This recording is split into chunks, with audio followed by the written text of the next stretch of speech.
तो कभी सोचा है कि कोई एक छोटा सा आइडिया पूरे देश का कानून कैसे बन जाता है?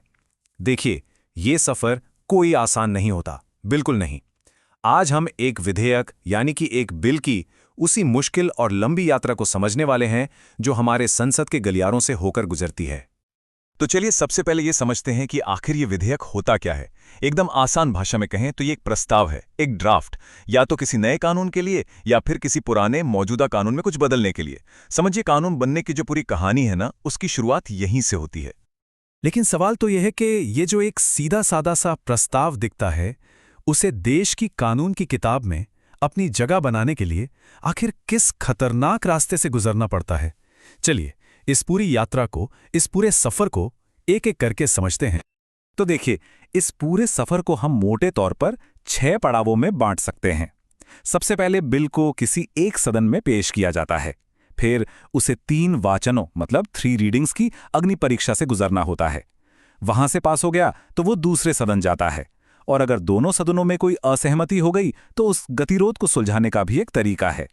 इसके बाद बिल पहुंचता है राष्ट्रपति के पास उनके फैसले के लिए, और उनकी मुहर लगने के बाद ही वो बनता है एक अधिनियम यानी कि कानून।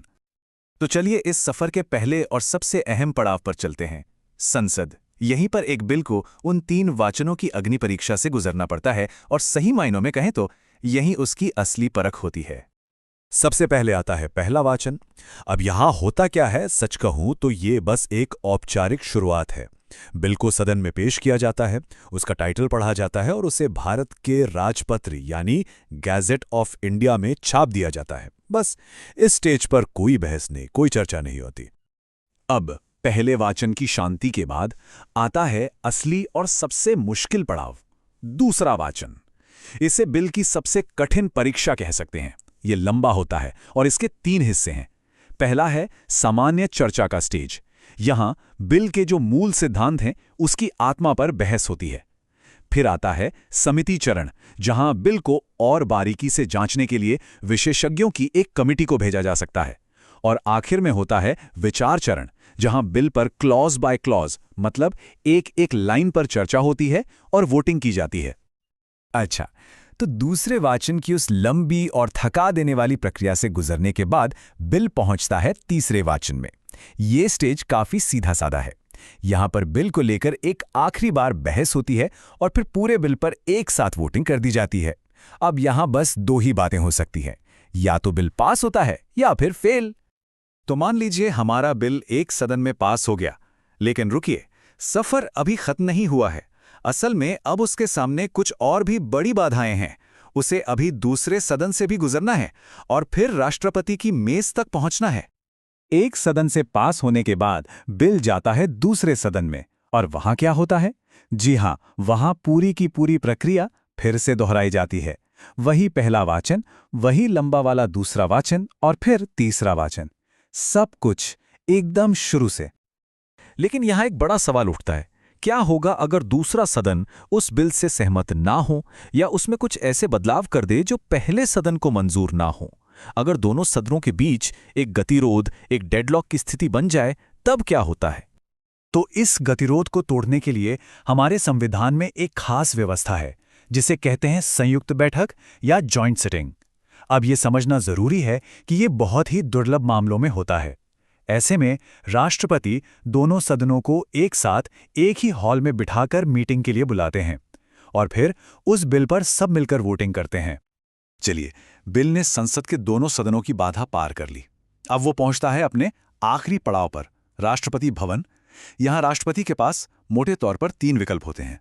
पहला, वो बिल पर अपनी सहमति दे दें, यानी हस्ताक्षर कर दें और वो बिल कानून बन जाएगा।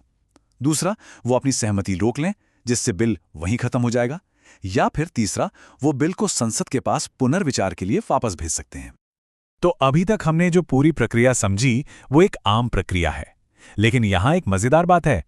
भारत में सारे बिल एक जैसे नहीं होते। हम इन्हें 4 मुख्य परिवारों में या श्रेणियों में बांट सकते हैं, और हर श्रेणी के बिल का सफर थोड़ा अलग होता है। चलिए 2 सबसे आम प्रकार के बिल देखते हैं। एक है साधारण विधेयक यानी ऑर्डिनरी बिल।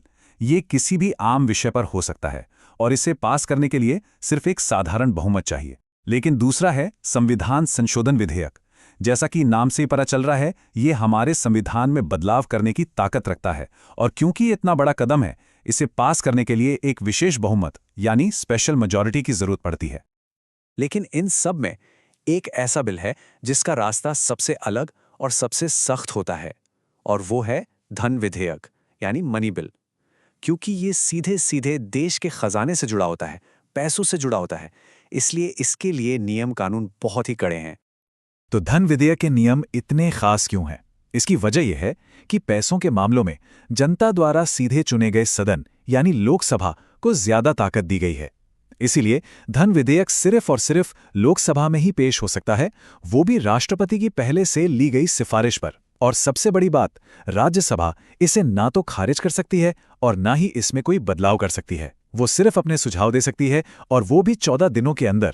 अब उन सुझावों को मानना या ना मानना, ये पूरी तरह से लोकसभा पर है। सिर्फ 14 दिन, बस इतना ही वक्त मिलता है राज्यसभा को एक धन विधेयक पर विचार करने के लिए। अगर 14 दिन के अंदर उन्होंने बिल को वापस नहीं भेजा, तो ये मान लिया जाता है कि उन्होंने उसे पास कर दिया है। ये जो 14 दिन की समय सीमा है ना, ये वित्तीय मामलों में लोकसभा की ताकत को साफ साफ दिखाती है। तो सवाल ये है कि आखिर कौन सा बिल धन विधेयक है और कौन सा नहीं? इसका जवाब हमारा संविधान देता है। अनुच्छेद 110 साफ कहता है कि कोई बिल धन विधेयक तभी माना जाएगा जब उसमें सिर्फ और सिर्फ कुछ खास मामले हों, जैसे कि कोई टैक्स लगाना या हटाना, सरकार का उधार लेना या भारत की संचित निधि से जुड़े पैसों के मामले। ये सिर्फ शब्द यहाँ बहुत जरूरी है। और जो लोग इस विषय में और गहराई से जानना चाहते हैं, उनके लिए ये कुछ जरूरी अनुच्छेद हैं। धन विधेयक की जो पूरी प्रक्रिया है वो अनुच्छेद 109, 110 और 111 में बताई गई है। वहीं जो देश का वार्षिक बजट होता है वो अनुच्छेद 112 और उसके आगे के अनुच्छेदों के दायरे में आता है। इससे पता चलता है कि हमारे संविधान निर्माताओं ने वित्तीय मामलों को कितनी ज्यादा बारीकी और अहमियत दी है। तो एक विचार से कानून बनने तक का ये सफर वाकई कितना लंबा और जटिल है ना? ये पूरी प्रक्रिया इसलिए बनाई गई है ताकि हर कानून पर गहरी बहस हो, उसकी पूरी जांच पड़ताल हो। लेकिन ये अपने पीछे एक बड़ा सवाल भी छोड़ जाती है कि क्या यही जटिलता, जो एक तरह से लोकतंत्र का सुरक्षा कवच है, कभी-कभी जरूरी बदलावों की रफ्तार में एक बाधा भी बन जाती है? इसी सवाल पर सोचने के लिए आपको छोड़ते हुए आज की ये चर्चा यहीं समाप्त करते हैं।